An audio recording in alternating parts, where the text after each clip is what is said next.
Hello guys, welcome to my YouTube.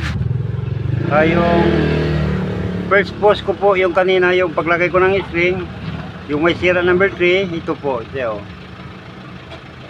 Tulad ng sinabi ko sa iyo kanina, madali lang ito. Pag ito at tanggalin ko ito, yung tanggalin ko to, sumasabay na yan, oh. Yan. Yung nilagyan ko rito ng putol ng string para makapasok siya. Bali, pag ito tanggalin, sumabay na yan yung sprocket niya, oh. Ito hindi na siya sumabay, oh. Higpit na, kumagat na siya, oh. So ito yung pinakita ko kanina na sira number 3. Ito siya ang number 3. So guys, ilagay na natin ulit. Bago siya ilagay muna, doon na siya putulin. Ito ang sira, oh. Wala na. Bali, kunti lang ito, oh, yung dito niya.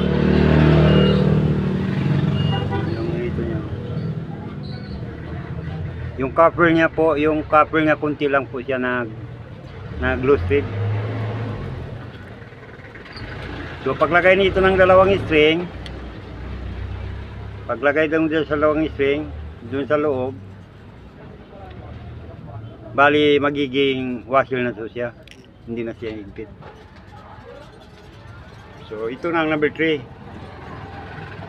siya, oh. So i-try natin ulit.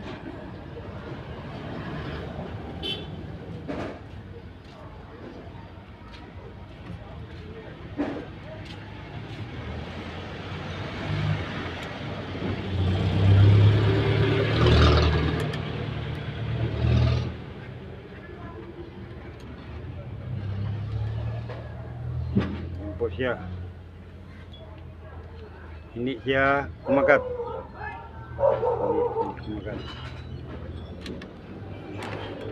So i-try natin, lagyan natin ng washer dito, papunta ganyan sa kabila. Bali dalawa po siya.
Violation.